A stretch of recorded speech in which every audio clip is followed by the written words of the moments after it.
Good day, or good morning, or good night, wherever you are and whenever you're listening to From the Bridge. I'm your host, Rick Jones of FishBait Solutions, and I'm delighted you're with us today.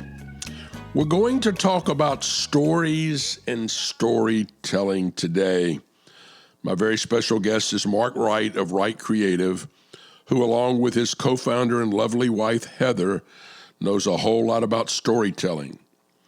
He leads one of the few African-American-owned agencies in the country, and I'm excited for him to share his story with all of y'all today. We'll jump right back up on the old soapbox and tell you about a recent gem I have found on the road with Rick. Grab yourself your favorite beverage and settle in. It's story time from the bridge. I love stories, and I absolutely love telling stories. I'm a product of the American South, and my childhood and even my adulthood, too, have been centered around stories and storytellers. Now, you know I listen to songs when I write, and today I'm listening to one of the great country singers, Don Williams. He recorded a wonderful song a few years back called Good Old Boys Like Me. There's a classic line about storytellers when he sings, and those Williams boys mean so much to me, Hank in Tennessee. Referring, of course, to first Hank Williams, a troubadour who sang stories in song, fun songs like Hey Good Lookin', What You Got Cookin', and sad songs like I'm So Lonesome I Could Cry. You know that one. The one that goes, hear that lonesome whippoorwill. He sounds too blue to fly. The midnight train is whining low. I'm so lonesome I could cry. The second one is the great playwright Tennessee Williams, who wrote this great line for Blanche Dubois in Cat on a Hot Tin Roof. I've always depended on the kindness of strangers. I love William Faulkner, Pat Conroy, Walker Percy, Cindy Walker, Johnny Mercer, and Dean Dillon for telling such amazing stories. A lot of you may not know who Cindy Walker is. Cindy Walker was a female songwriter, country music songwriter from Texas that wrote amazing songs back in the 1930s, 40s, and 50s. There's a classic Willie Nelson album where Willie sings the songs of Cindy Walker. She wrote one of my favorite all-time songs, You Don't Know Me. There's a great line in that says, you give your hand to me, and then you say goodbye. I watch you walk away beside the lucky guy to never, never know the one who loves you so. No, you don't know me. The great songwriter Harlan Howard said about country music that it's three chords and the truth. Man, I wish I had written that. I love Jimmy Buffett, Ray Charles, Dinah Washington, James Taylor, Billie Holiday, Lyle Lovett, Roy Blunt Jr., and Rick Bragg. I love the ESPN 30 for 30 series of films produced by the great John Dahl. He's a Carolina boy himself. We're now in the holiday season, heading towards Christmas. My favorite Christmas story is O. Henry's Gift of the Magi. It's a fabulous story about a young married couple. They live in a tenement in a big city, and financially they were really, really struggling. And both worry they won't have enough money to buy the other a Christmas gift. The most prized possession of the husband is his pocket watch that was given to him by his grandfather. The most prized possession of his wife are her long, beautiful tresses, her beautiful hair. Well, for Christmas, he comes home only to find she's cut her hair. And she says, hey, it'll grow back. Don't be upset with me. See, she cut her hair to sell her hair to buy him a chain for his pocket watch. But you see, he sold his pocket watch to buy her combs for her hair. It's a great, great, great story. And every time I read it, I cry because it's so poignant and so perfect about what Christmas is all about. The Gift of the Magi by O. Henry. You know, stories are the greatest communication tools. The truth is, this podcast, From the Bridge, is really just all about telling stories. My stories, stories I've heard from others, and the stories our guests tell each week. So you're asking yourself, what does all of this have to do with marketing communications or advertising, public relations, and sponsorship? Well, just about everything. TV commercials have to tell a story, and it's the same for sponsorships. When I start visualizing a corporate sponsorship program, I always begin with the story. What is the story behind this sponsorship? What's the story to make us laugh, or to make us cry, or to make us think, or to change our behaviors, or ultimately, what's the story to help us purchase a product? We've told you a lot of stories from the bridge over the past 3 years. Here are a few to recap. Remember I told you about MasterCard's World Cup program. What was the story? The story was it had nothing to do with the World Cup or soccer. It had everything to do with the fans coming to America. MasterCard is a payment system, and we welcome the world to America. We welcome the world's money to America. You know, we have another World Cup coming to America in 2026, and I hope someone thinks about the economic vitality of that. Our country, the United States, is not a great destination for international tourists, believe it or not. Compared to countries like England or Italy, we just don't get a lot of tourists. Now, a lot of Europeans tell me they worry about coming to America because they're going to get shot. They feel like all we do is shoot people all the time. Well, the World Cup and the Olympics in 28 are a great opportunity for us to turn that around. And I'm going to watch sponsors of both of those events to see, does anyone focus on the economic impact of international tourism here in America? We told you about our Bank of America Down Under tour. The story there was we gave the consumer what they thought Australia was. They weren't ever going to go to Australia, but they wanted to go. And the story was we gave them an Australian experience in a traveling theme park. We've talked about Game Day built by the Home Depot, the great program that Rob Temple, our CEO, sold to Home Depot. They took a sponsorship and created really a massive event that schools can't wait to host. But it is literally built by the Home Depot.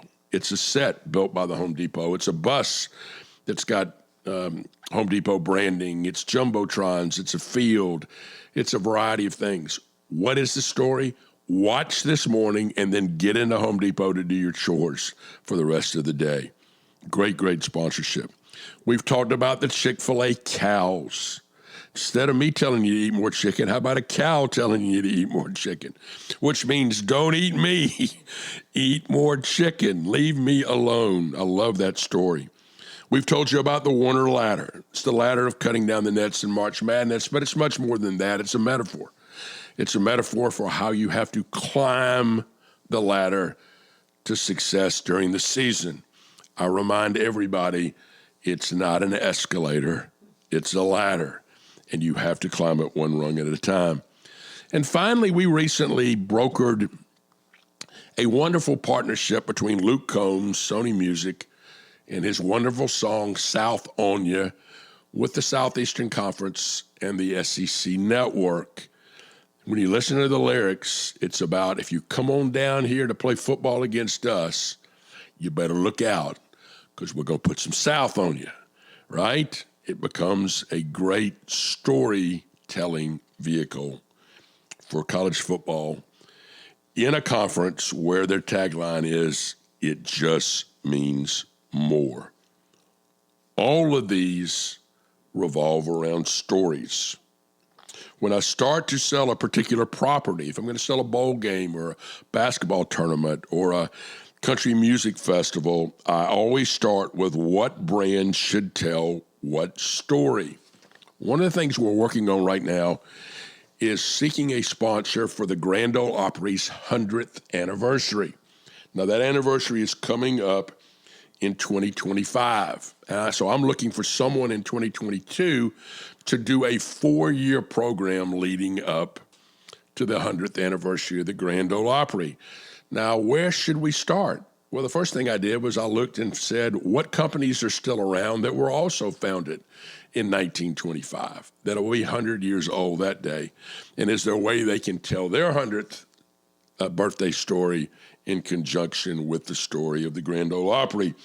One of the activation ideas that we have is a concept called Then and Now. What we would do at the Grand Ole Opry is we would show historic footage of a great country music singer like Hank Williams or like Johnny Cash singing one of their signature songs, and then be followed by a contemporary artist singing the same song. Because a great song is a great song is a great song, and it's very, very timeless from that standpoint. People love stories. They respond to stories, and most importantly, they remember stories. Let me ask you this. Do you tell stories? Does your business tell stories? Well, it better.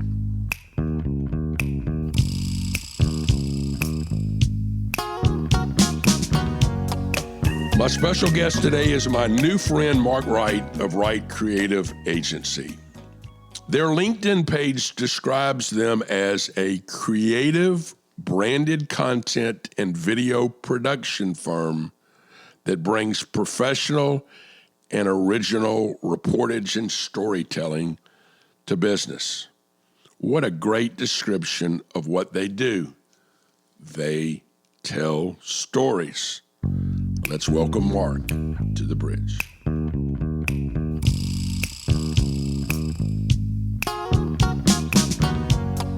Hey, Mark, good morning. Welcome to the bridge. Good morning, Rick. Thanks for having me. Well, I'm glad to have you today. I'm really thrilled.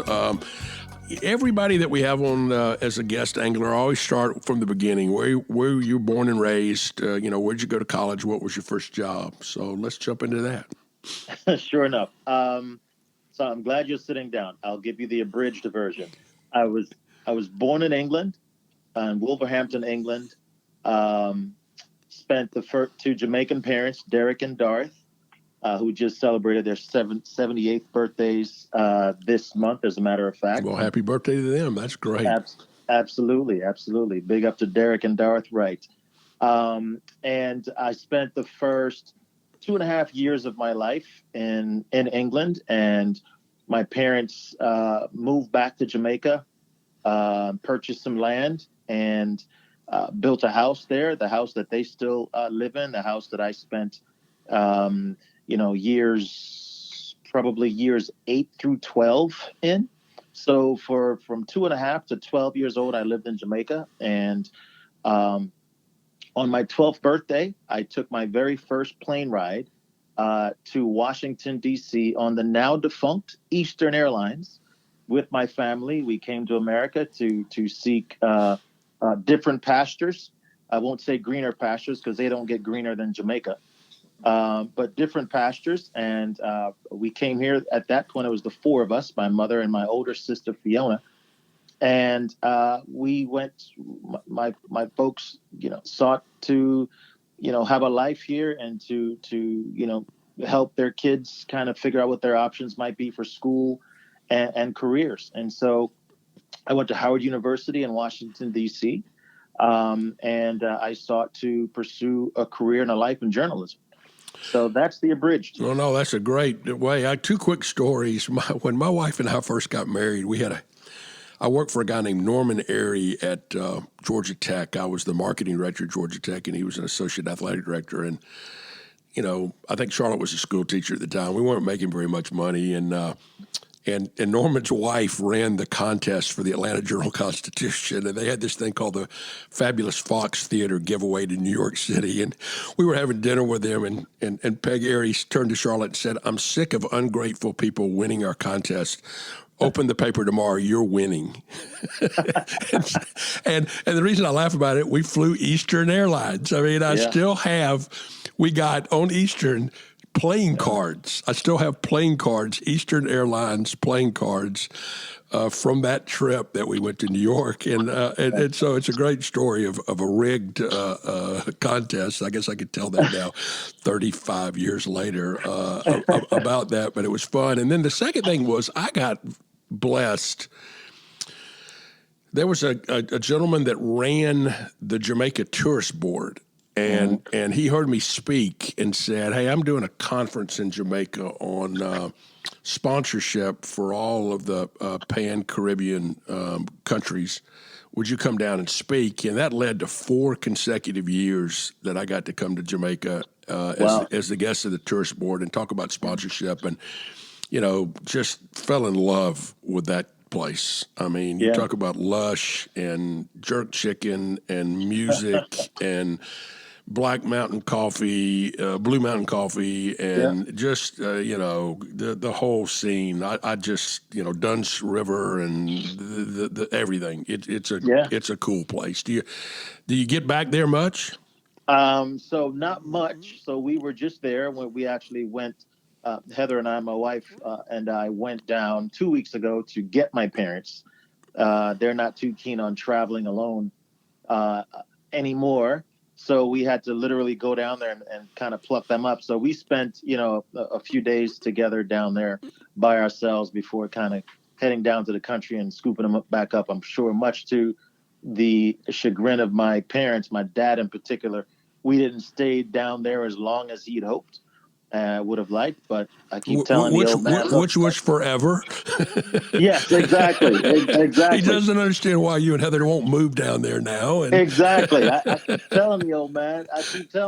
Look, man, we got bills to pay, man. We got to work. So believe me, I've tried. It's not working, and I'll send him this clip. He'll hear it, and he'll say, "Yep, put me on record. I don't care. I still want you here all the time." Yeah, exactly. Well, we have my wife's parents are still alive.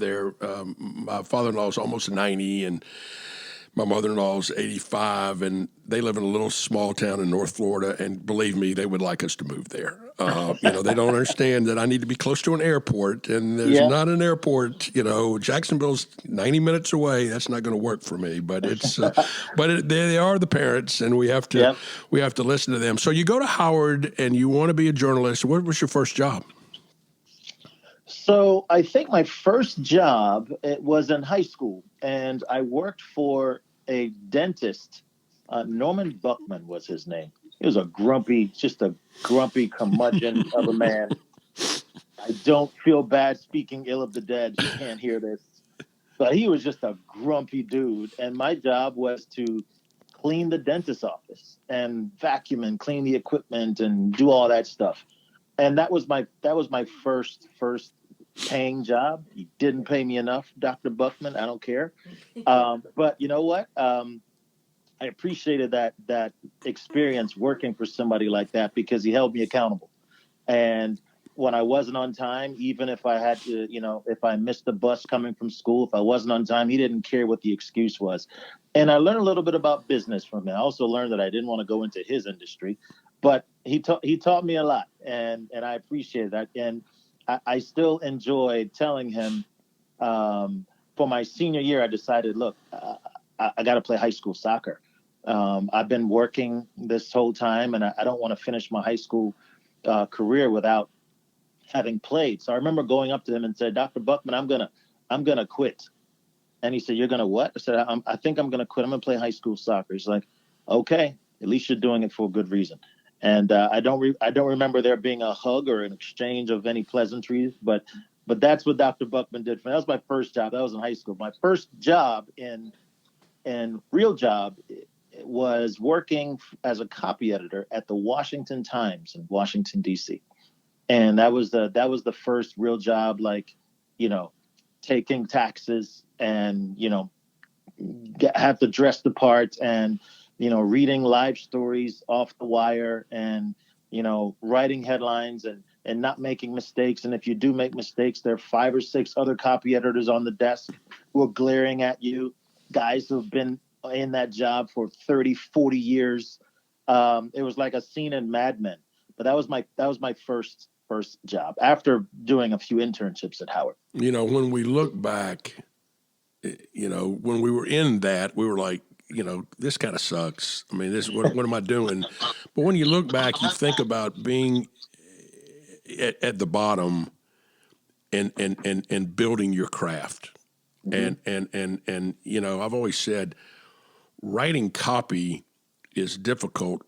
Writing headlines, you have to be very succinct Yeah. in the ability to do that. And so great than that.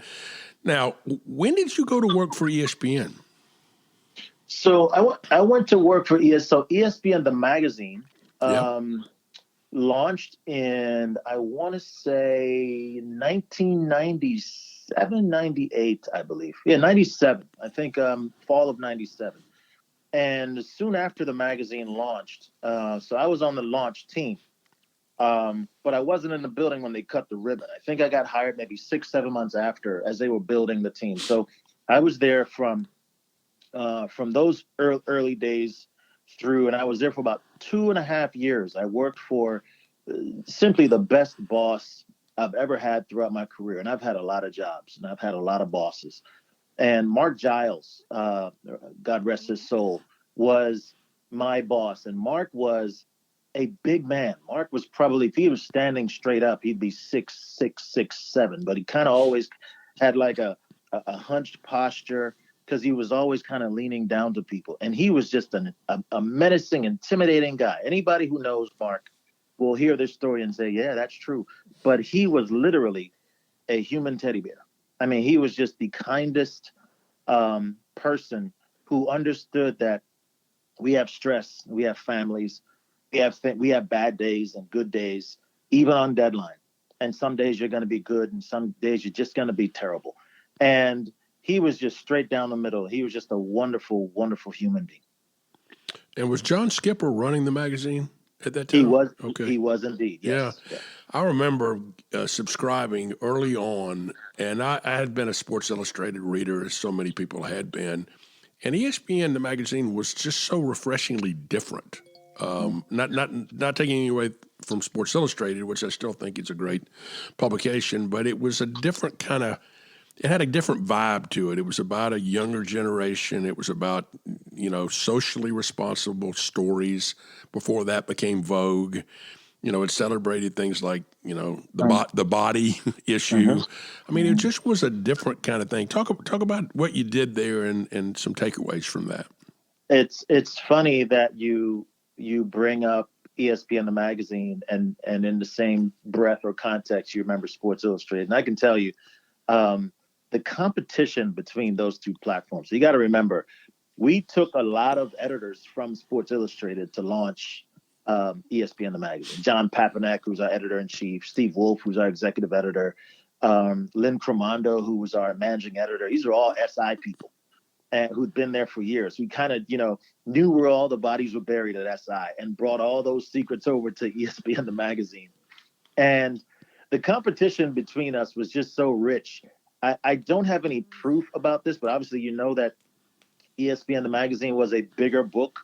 And my understanding was the reason for a bigger trim size, the reason for that was the powers that be, whoever they may be, names will go unmentioned. We wanted to, if there was a Sports Illustrated on the table, we wanted to literally grab us ESPN the magazine, throw it down on the table, and completely cover up Sports Illustrated. I love that. I love that. Like literally wanted to squash them. We literally wanted to squash them. And great. We would have, John Skipper, he was an avid basketball fan. And back in the day, he played a little hoops. And on Wednesdays, we would all jump in cabs and go to Basketball City and play hoops. And of course, you always pass to John Skipper, whether he was open or not, because he paid for it and paid for the cab and he paid our salary. So John was always open. He got more shot attempts than points, but that's what it is. And we would play against Sports Illustrated. Those things were heated. But back to the actual working there, it was a wonderful experience. And I started on the copy desk I worked in what felt like a little batting cage.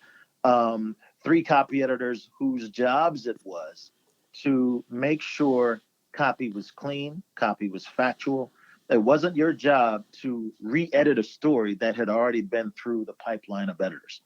And that was hard to do sometimes because sometimes copy might come to you and it might not resonate with you and you might have issues and questions. And sometimes, and I'll give prop to my editors there, John Papanek in particular, and I would ask questions as a young copy editor. And I would say, John, I know we're about to go to press on this, but this doesn't read right. I don't think this is going to resonate with a young African American audience. And in fairness to John and Steve Wolf and Gary Honig and those guys, they listened about 30% of the time to the youngster. So I appreciated that. And when I also expressed an interest in I'm telling them that, hey, I have a passion for writing. I want to write. I love the NBA. Can I get an opportunity to do some writing over there? They told me yes. And I got an opportunity to write and be on the NBA side. And then when I said, hey, I want to write about soccer, soccer's a passion of mine, they said, okay, leaning over there too. So, I mean, really, that was the reason. That's why I hold ESPN the magazine so fondly. And the reason I left after just 2.5 years, not because they booted me out, it was because I was hungry and passionate to do more. And I didn't want to wait my turn. I didn't want to wait in line for my opportunity. 5 years on the copy desk, 5 years on the NBA beat, 3 years on soccer. I just didn't want to go that way. And I remember when I went to John Skipper and said, hey, John, I have another opportunity to work at a smaller magazine. I'll get a bigger job. It's not more money, but I'll get to do more. John said to me, hey, I don't think this is a mistake. I don't want you to leave. But if you ever get an opportunity to come back, you will come back. And John held his word. I ended up going back to ESPN, not at the magazine, but working here in Charlotte, working for ESPN events. And then later for, having a hand to work with ESPN Films. And that was all John Skipper. And, I cannot tell the Mark Wright story without mentioning him prominently. Well, how hard is it? I've asked people this all the time. How hard is it when someone comes to leave to congratulate them, to wish them well and mean it? I've seen so many people that are like, well, what are you leaving for? I mean, you're making a mistake. No. This is a growth opportunity for people. And obviously it was for you. And then you came back. And so you come back and you get to work for my pal, Pete Durzis. Talk a little bit about that. I wasn't going to mention Pete because I'm lying. Pete is the absolute best, as you well know. When I moved to Charlotte in 2007, actually, I'll back up. In 2005 or 2006, my wife has family here, and there's a family reunion here. And when we got here, we found out about ESPN in Charlotte. We didn't know that there was an ESPN presence in Charlotte. Like it was almost like just a different world. The Bristol folks didn't engage down here. The New York folks didn't engage down here. So when I found out, I'm like, wow, Charlotte is nice. It's so green. It's so lush. That New York life, that New York living, we pretty much had enough of it. It wasn't conducive to raising a family for us. So we explored some options here, and I ended up in front of Pete Durzis.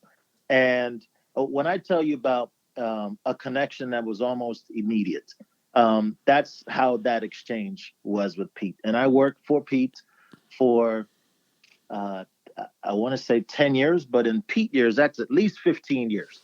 If anybody who knows working for Pete. Pete's a wonderful human being as well. Pete will call me, give me a lot of what, but in the same breath, he's asking how my boys are, how my wife is doing, telling me that, there's still work that I need to do on myself to get better, just Pete being Pete. And now that even though he's not at ESPN and he's since retired, I still get to work with Pete, or at least have him call me and give me hell. Well, today's all about storytelling in our podcast, and you got to work with ESPN Films. Talk a little bit about that experience. Thank you for bringing that up. Now, it's crazy how that happened, and ESPN, the leadership have always said that we're not going to hold anybody back. If you have a passion to do something else, at the right time, let your manager know that. And if you can get better and do other things, that's what we want to do. And ESPN afforded me that opportunity. I'll go back to Pete. Um, when I got, an interest in storytelling using moving pictures. So to that point, I was writing and editing and had kind of tipped my toe into features and incorporating video as well. I kind of fell in love with that. I've always been a storyteller that kind of way. Always like a headline writer, put the headline on there and the headline will tell the story. I expressed an interest to Pete and said, Pete, I want to do this, and I think this can actually help our business too. He didn't get in the way at all.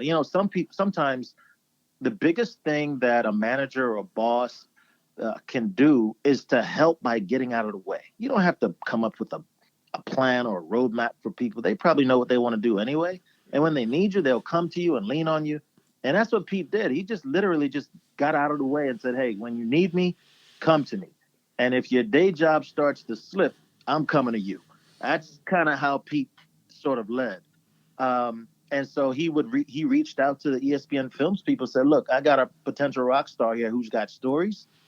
He's not coming there to replace anybody, but if there's an opportunity for him to lean in, please, afford him that luxury. And that happened. And the first major story that I worked on was the Redemption Song documentary, which was the story of Howard University, my alma mater, winning a national championship in 1971, and then losing that championship, and then reclaiming the championship back in 1974, the first historically black college and university to win a national championship, Division I championship, in 1974, and it's still the only HBCU to capture a national championship then and now. So I got to work on that story, and it meant a lot to me for many reasons. One, it's my alma mater, of course, but also the star on the teams, the captain of the team, was my high school soccer coach, Oh, who wow. we always knew that he was a rock star back in the day. I'm dating myself now. This is pre-Google, but he never said, "Hey guys, today's practice is about me and how I was a star." He just never talked about himself. He just never referenced, "Hey guys, I know we're down 2-1 with 10 minutes to go. I've been here before." Like, he just never did that. He was just a humble man and a humble leader. And to this day, he is still a friend and a mentor, and we speak just about every day still. So the story meant a lot to me, and I have gotten to know pretty much every living player who played a part in those teams. And so you can see where if that's your first foray into documentary storytelling, you can see why I kind of love doing it and love having that be the template for stories I tell. Well, then what made you decide with your wife, Heather, to start your own agency, Wright Creative? So it's funny, and she would probably have a similar answer, but throughout our careers, we always had a side hustle. We had our main gigs, but as writers, you always had time to do other things, write for other publications, write using pseudonyms. There's a few stories out there with the byline M. Wayne Clark. That's me. That's me. Just so everybody knows, that's me. The M is Mark, Wayne's my middle name, and Clark's my mother's maiden name. So there's a story behind that as well. But we always sort of did that. So for us to, after my wife worked, she's also a journalist, worked in corporate for many years and learned many lessons and won a few rounds and lost a few. We learned a lot. And after a while, as great as it was working for ESPN, as great as it was working for Pace Communications and having an opportunity to contribute to ESPN Films, you're still working for somebody else. You still have to answer to somebody else. You still get told no more than you get told yes. And we just wanted to, when the opportunity presented itself, to do our own thing and pursue stories that meant something to us, and to work with people, that we know and trust, other journalists who knew the roadmap, who learned the same lessons that we've learned, who know about accountability. And we wanted to kind of do that for ourselves. And we literally started the company in 2015 while still having corporate jobs. So the company sort of sat there once we got our paperwork together, kind of sat there. We didn't really um, explore it until, 2 years later, when, Heather drove into her job at Pace Communications one morning, and she had been kind of talking about making the plunge. And I was always a little bit gun shy about when that was, when the timing was for that. And one morning on her way to Greensboro, and she did this, by the way, in the car while she was probably 30 minutes out from Greensboro, because she knew if she had told me that morning, I would have found a reason to say, Yeah, why don't you wait a little longer? yeah, why don't you hold up a little bit? Are we going to call this play right now? Yeah, We're right. up 3 points. Let's just milk it. And she called me and she said, today's the day. And I'm like, at that point, I'm like, yep, yes, it is. And she made that jump. And I'm telling you, when I tell you that Wright Creative is Heather Keats Wright is the brains, the heart and soul of the company, I am underselling her. And we have, obviously, we're working with people that we both, have worked with over the years, but she dedicated herself to building the company into what it's become to this point. And I'm just so proud of her. And I proudly am just kind of, I'm following her lead. Well, it's interesting. I did a show over the Thanksgiving week with my wife Charlotte, and I said behind every successful man is a very surprised mother-in-law. But the truth is, both you and I really outkicked our coverage. Yeah. Our mutual buddy Rusty Reed, I remind him all the time that he's part of that fraternity too, the outkicked your coverage fraternity. But what's it like to work? I mean, you're married to Heather, but what's it like to work together? Talk about that process, because I'm always fascinated with that. Well, I'll just say overall, of course, it's it's good to work with a partner who understands how you're wired, right? Understands that. Well, in my case, Heather knows that I'm impatient. She knows that once I put my head down, um, there are no distractions, right? And she also knows that I can work on you know, 5, 6, 7 projects at the same time, at the same level. And she doesn't necessarily work that way. She is a single, maybe double browser type of person, right? Where I've got stuff all over my computer. And so when I'm working on multiple things, and by the way, her opinion matters to me on everything. So if it's an email that I'm writing, she has to see it. I need her to see it. She's going to make it better. But now that we have a business, you know, Heather Keats doesn't have time to be reading my emails and looking over my proposals and looking over decks and so on and so forth. And because I'm impatient, right? That's also annoying to me and her. So I think it's a blessing and a curse in that regard. Look, she's also the boss on the Wright Creative agency side, and I'm the boss on the Wright Creative production side. So she is in the West Wing and I'm in the East Wing. And whenever there's a production question, she'll come down to me, and wherever there's a marketing, all the marketing issues or questions or concerns or ideas, they go to her. So it's really a great balance. And if there's 7 days in the week, at least 4.5 of those days are great days. Other days, since we're here in the house together, you might take a drive and go work at the local Starbucks. That's just marriage, right?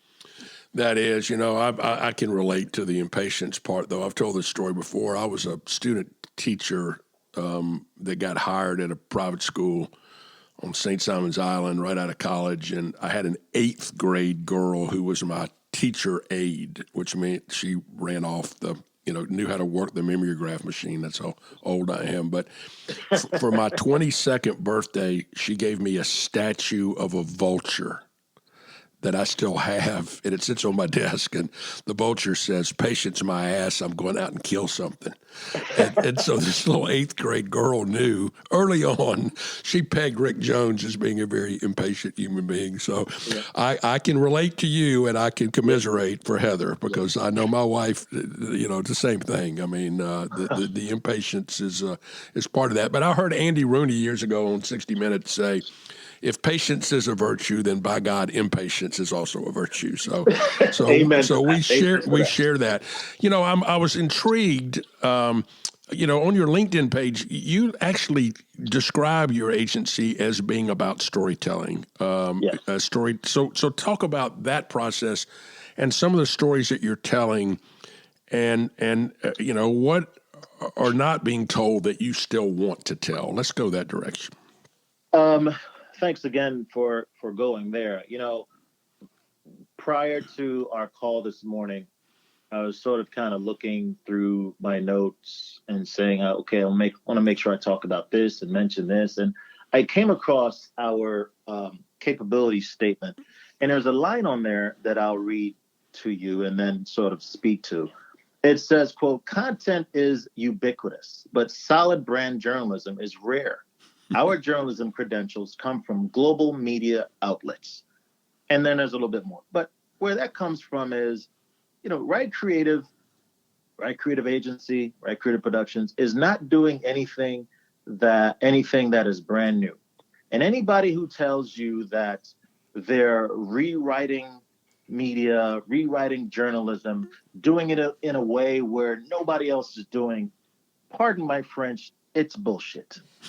But what we've managed to do here is, and so we talked about headlines, and we talked about being factual and being fair, and we are journalists. Heather and I are journalists. At the end of the day, something goes wrong at an event and something terrible happens, and we're the last 2 survivors. We can tell the story, the who, what, when, where, how.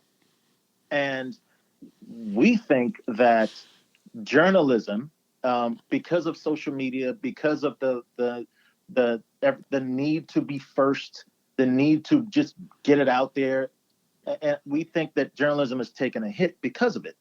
And so, since we know the rules and we're not going to compromise that, we feel that that really enhances our storytelling, and that's why brands are now open to working with us and understanding that, look, even inside your companies, your internal stakeholders need to know about you. They have their own stories that they want to tell. So instead of thinking that, look, it's all about the marketplace, it's all about the external stakeholders, and that's important, look inside your own house. And what stories do you have to tell internally? Your internal stakeholders might not even know anything about you. So we started there, and so we've been lucky in that regard. And it sounds like it's something brand new to people. It's not brand new. It's just that there's been a shift away from it, and we're just sort of making sure that we go back there, and then it starts there. I think one of the criticisms of journalism today is what I call the lack of integrity. And, I worry that journalism is just somebody giving their opinion today without really trying to discover what the facts were. And I think for businesses, sometimes you have to analyze the brutal truths.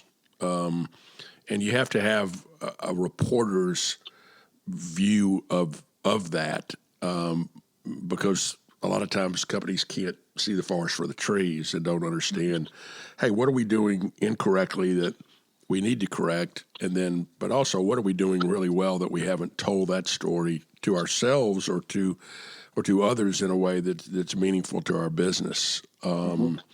You're also in a unique position that you're a black-owned agency, which I think is unfortunately rare. And so there's a responsibility to tell maybe some of those stories, but y'all don't just tell black stories. I mean, you tell stories. Talk a little bit about that. Yeah, absolutely. We're definitely proud to be, African American and a woman-owned business. We're proud of that. It's we don't beat our chest with it. We don't have T-shirts with it, but we walk into a room, we're proud of that. But as important as that is to us, it is equally important to us that we tell stories that matter to us. And anybody that we work with, they know that when we come to a story, we're going to come to it with lens that speak to fairness and lens that speak to making sure that we bring diverse thoughts and diverse opinions. And it's not us on a soapbox. And then so the beauty about it, and Heather says this all the time, is, and this might sound braggadocious, so I won't try to not make it sound braggadocious. We just do stories and work with brands and people that we like and that matter to us.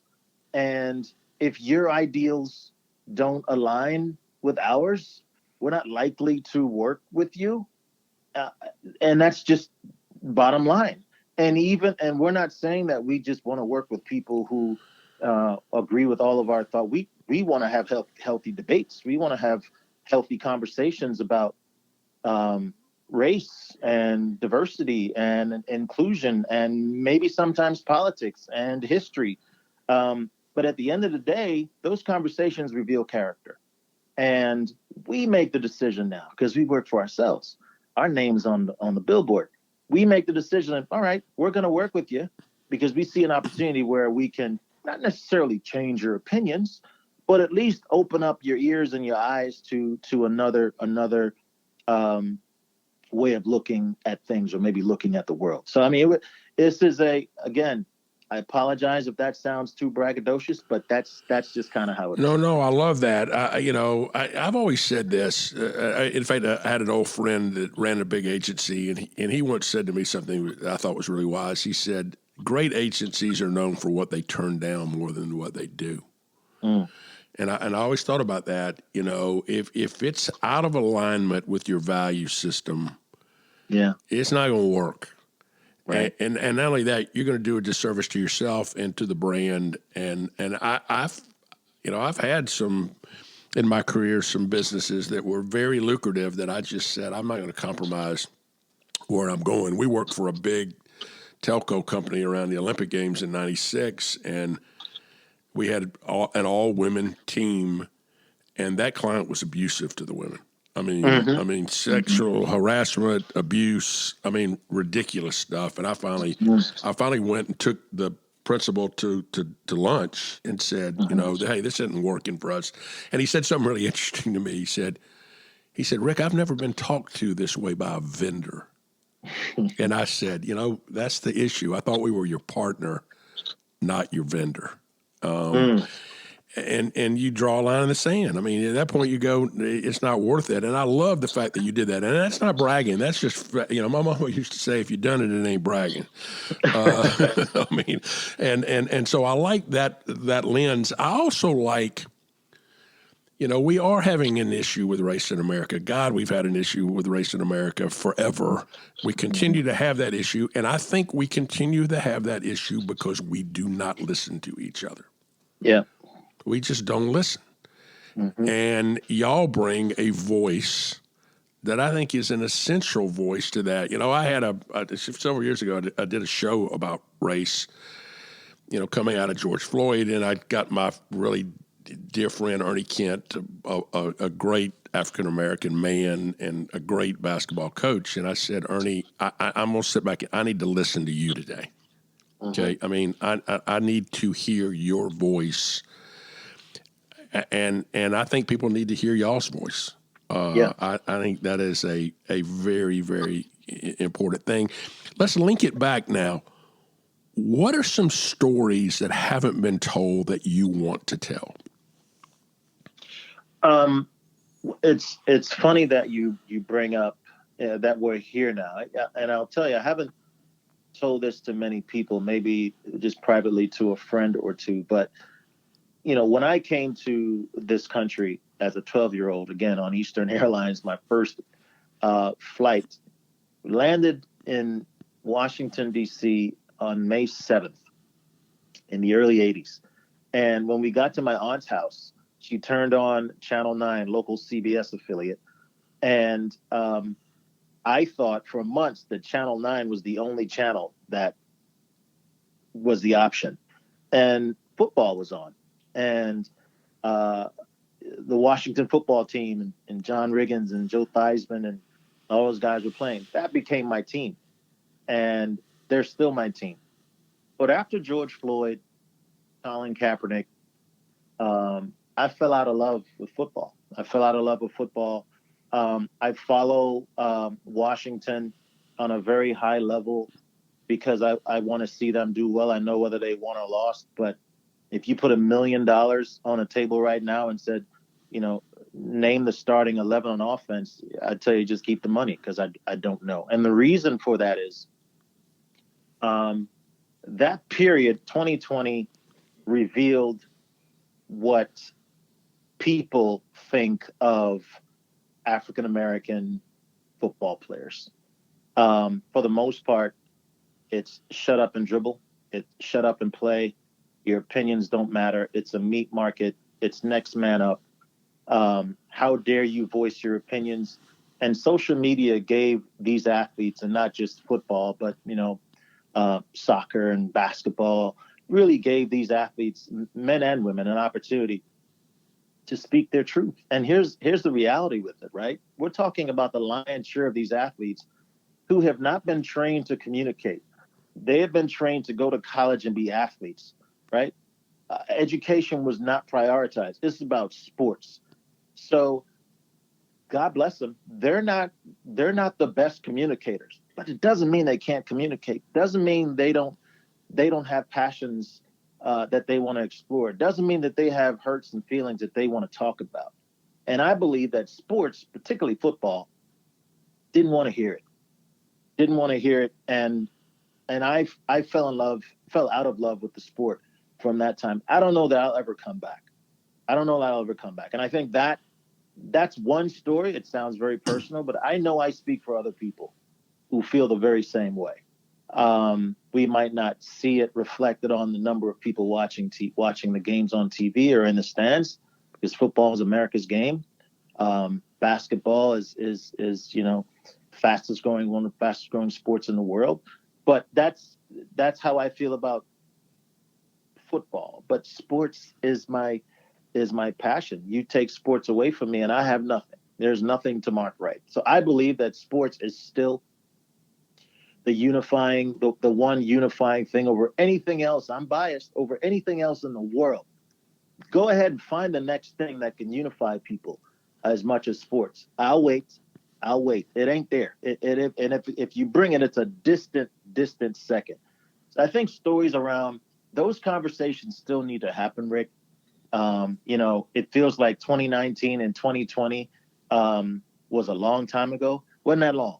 There's still people who still feel disenfranchised and still feel like there's things that need to be said and talked about without us getting all in our feelings about it, without it ending up in being contentious, without it being an argument, and without it turning into who you vote for and what political side of the fence you sit on. I've always failed to understand, if you're so certain in your views, why won't you listen to the other view? Right. I mean, I'm saying, it's almost like, okay, if you're not going to listen to another alternative view, that says a lot about your insecurity of your views, I think. I agree. And Jimmy Buffett wrote a song called Manana a few years ago that but the tagline goes, just remember you might end up being wrong. And I've said this about political debates. I'm no politician, and as my wife said, I would say something abusive on national television, and that would be the end of it. But the bottom line is, I watch people get criticized for changing their mind. Well, we've all changed our minds. I hope, as human beings, we've learned, we've grown, we've seen things differently. And that's not a negative. That seems to be should be something that's a positive. And if we're going to ever get our arms around race in America, we're going to have to, first and foremost, and I'm a baby boomer white male from the South, we have to say we were wrong. Okay, that's okay. Let's start with that. And now I'm going to move on and I'm going to do the right thing. But you don't do the right thing unless you listen to other people and see, I haven't thought about that position before. I haven't walked in your shoes. I haven't seen that. And I think that's very, very dangerous. When we're all so certain in our ways. I heard just a ridiculous story this week that a friend of our son is going to marry a woman who's a newscaster in Nashville, but because he's not a Southern Baptist, they've disowned her. Yeah. I'm like, what? Yeah. Are you kidding me? I mean, at what point is your daughter not more valuable than your beliefs? And but I just don't understand people. But I love the fact that you and Heather have a microphone right now. You have the ability now to tell stories from a point of view that I think are very, very valuable right now. What do y'all want to do with your agency going forward? I mean, you're settling in.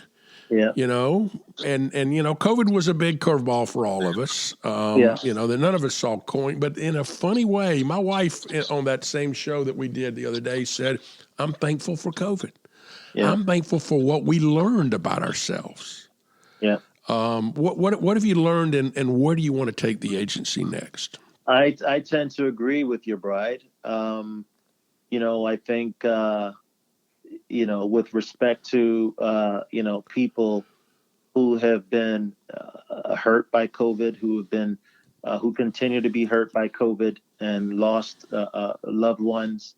I think this pandemic was an opportunity for the world to pause. Like, we literally had to pause and take stock of ourselves, the way we live, and take stock of our relationships.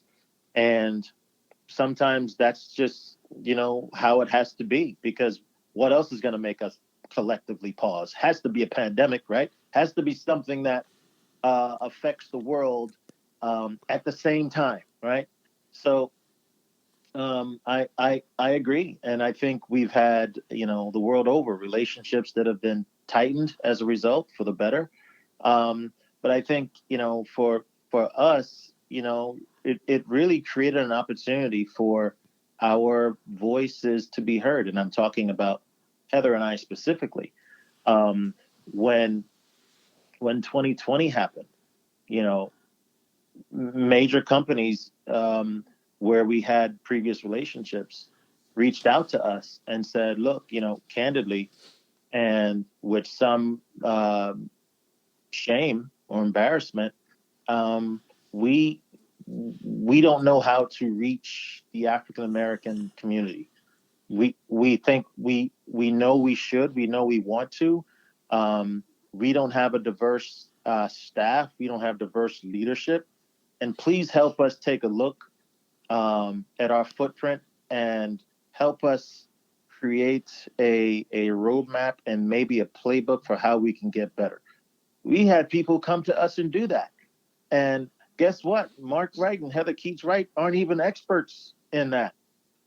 But again, because of our backgrounds, because of our journalism background, we were empowered to at least have the conversation better than somebody else who looks like us and sounds like us, but doesn't have the background and the training that we've had throughout our career. So I think for that, it's been good for us in terms of, man, where we want to take the agency. So we have grown. We marvel at the fact that of sort of how far we've come in such a short amount of time. We're working all the time. We have many of our friends who work for us. We have a company retreat. Yeah, I said it. Wright Creative is planning a company retreat where we're bringing in, some of the good folks who work for us, and inviting some of our clients to kind of sit in a room, have some drinks, have dinner, and talk about ideas and exchange some thoughts. It's not a Zoom call. Like we're doing that, and we're blessed to actually be in a position where we can do that. And you asked us, hey, Wright Creative is going to have a retreat in 2 years, 2 years ago, and we might chuckle. So we're just kind of riding the wave now, Rick, and seeing where we go, and continuing to be a voice and continuing to be a light, most importantly, and having some fun along the way. Well, I love to go to the theater. That's one of my biggest hobbies, and they're doing a revival of The Music Man with Hugh Jackman and Sutton Foster, who are two of my favorites. And The Music Man is the story of the con man who comes to Iowa, and the line from the other salesman is he doesn't know the territory. Well, the beauty is you and Heather know the territory. Yeah. And I think that is so valuable right now, and I'm really looking forward to watching your continuing growth as an agency, the continuing stories that you guys are going to be able to tell, and we're looking forward to trying to work together with you guys because we think y'all have a distinctive voice, but it's a voice with integrity, and it's a voice with truth, and it's a voice that needs to be heard. So I can't thank you enough, Mark, for being with us today, for bringing your talents and your candor today to From the Bridge. Thank you so much. I am so grateful for the opportunity. I don't take any of this for granted. So I am truly grateful for the opportunity. Thank you again for allowing us to tell our story. And I'll say this, if you want the full story, the one with no typos and the one that's, 100% factual, you need to reach out to Heather, and then you can put the stories side by side and see which one was better and more entertaining. But I think most definitely I can't tell our story without including her. No, you can't. Well, listen, pal, I appreciate you. Happy holidays, and we'll speak soon. Thank you. All right, Rick.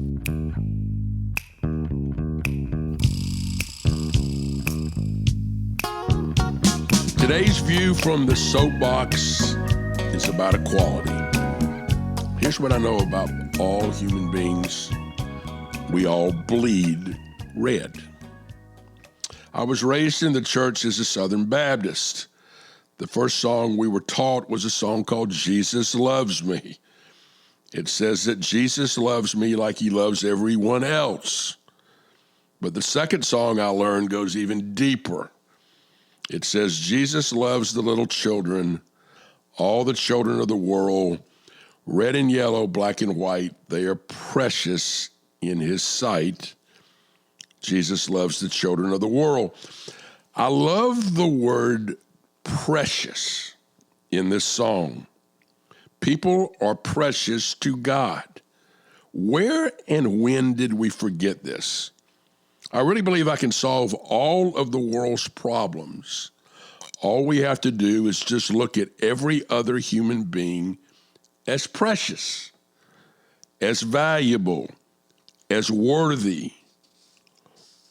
What do we do with precious things? We keep them safe. Enough said. This holiday season treats everyone you come across as precious. It will make a difference. That's my view from the soapbox.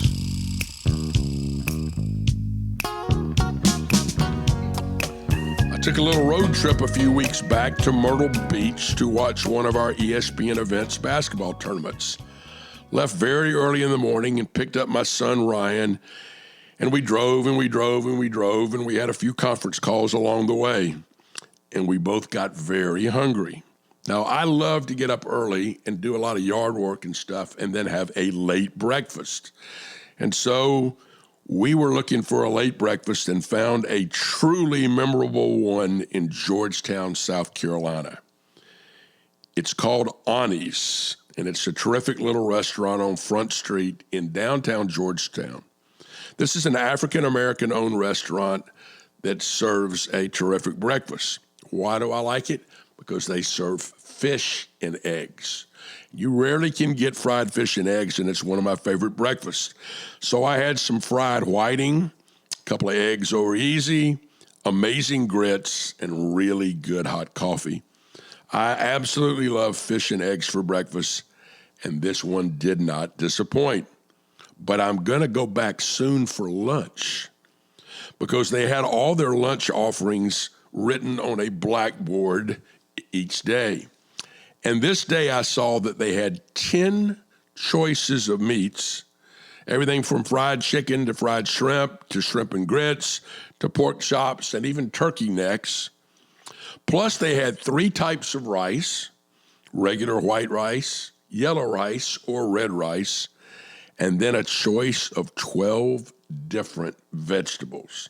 Fried okra and tomatoes, butter beans, collard greens, you name it. All to be washed down with a big old glass of sweet tea. If you find yourself between Charleston and Myrtle Beach on US 17, turn right into Georgetown for Ani's. It's the best of Southern soul food on the road with Rick.